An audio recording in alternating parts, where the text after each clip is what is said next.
एक गरीब ईमानदार किसान की कहानी। आइए हम आपको सुनाते हैं। एक गांव में एक बहुत ही भोला भाला आदमी रहता था। वह किसी की भी बात में आया जाया करता था, क्योंकि वो बहुत ही ज़्यादा भोला भाला और ईमानदार था। वह सभी के काम कर देता था, क्योंकि उसे किसी के काम करने में कोई दिक्कत नहीं आती थी। सभी लोग इस बात को अच्छी तरह से जानते थे और उसका फ़ायदा उठाने के लिए हमेशा ही तैयार रहते थे। जब भी वह किसी को दिख जाता था, सभी सोचते थे कि यह मेरे पास आ जाए और मैं इससे बहुत सारा काम करवा लूँगा। बहुत से लोग उससे इसी तरह काम करवा लेते थे। उसका जीवन ऐसे ही बीत रहा था।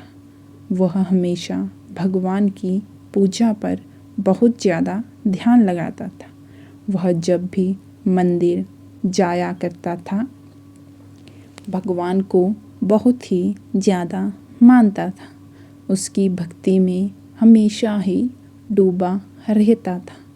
एक दिन गांव के किसी आदमी ने उस पर चोरी का आरोप लगा दिया और कहने लगा कि यही वह आदमी है जो मेरे घर में आया था और उसने हमारे घर में चोरी कर ली थी।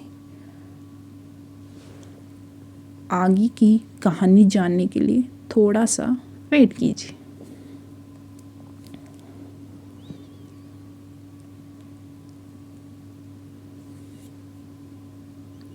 सभी लोग उस गरीब आदमी की बात पर ध्यान नहीं दे रहे थे, क्योंकि वह जानते थे कि जिस व्यक्ति ने उस पर इल्ज़ाम लगाया है वही सच बोल रहा होगा।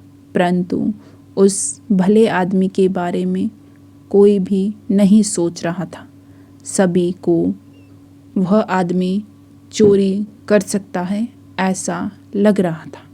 सभी गांव वालों ने बिना कुछ जाने उसे पीटना शुरू कर दिया और कहने लगे कि बताओ, चोरी का सारा सामान तुमने कहाँ रखा है। परंतु वह भला आदमी हमेशा यही कह रहा था कि मैंने चोरी नहीं की है, मैं तो इसके घर पर कुछ देर के लिए गया था, क्योंकि इसने मुझसे सामान मंगवाया था। वह लेकर मैं इसे देने चला गया। इसके बाद मुझे नहीं पता कि वहाँ पर क्या हुआ था। कोई भी उस भले आदमी की बात को नहीं मान रहा था, क्योंकि वह उनके घर पर गया था। यह सभी को पता था। हो सकता है कि चोरी इसी ने की हो।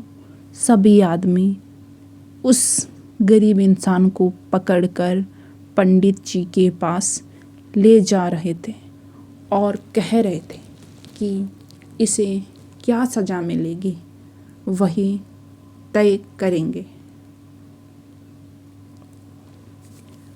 जब पंडित जी को यह बात मालूम हुई तो वह कहने लगे कि यह भला आदमी चोरी नहीं कर सकता, क्योंकि मैं उसे काफ़ी समय से जानता हूँ और यह बहुत ही अच्छा इंसान है।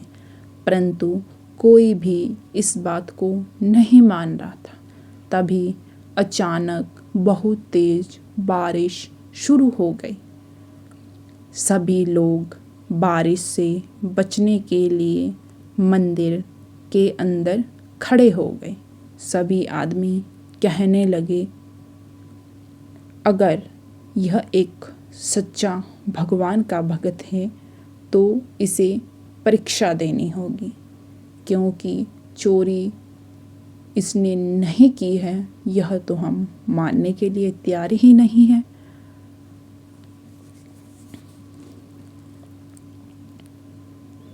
सभी आदमी कहने लगे कि अगर यह चोर नहीं है तो इसे यह परीक्षा देनी ही होगी कि बाहर बारिश हो रही है। इस बारिश में इसे चलकर जाना होगा।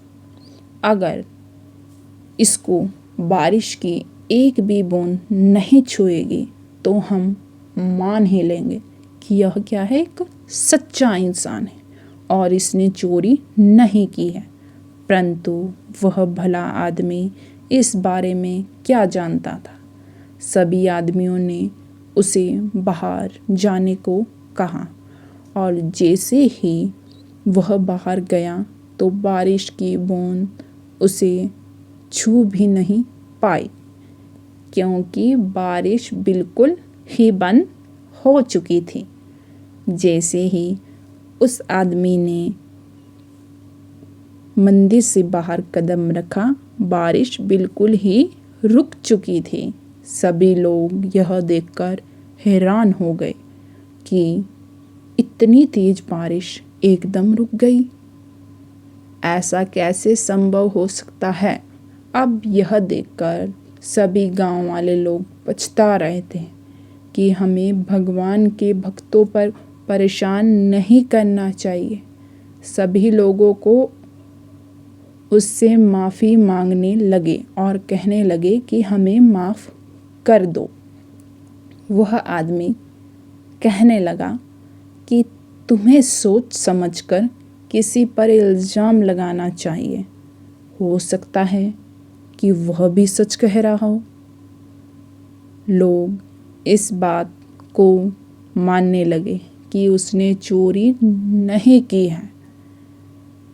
हमें भी यह बात याद रखनी चाहिए कि हमारे जीवन में अगर हमसे कोई गलती हो जाती है तो हमें उसका पूरा पता लगाना चाहिए, तभी सज़ा देनी चाहिए, ना कि गांव वाले लोगों की तरह बिना कुछ जाने समझे सुने और सोचे उस लोग इंसान को पीट दिया। हमें इस तरह अपने जीवन में कभी कोई कदम नहीं उठाना चाहिए, क्योंकि कहते हैं कि अधूरा ज्ञान जानलेवा होता है।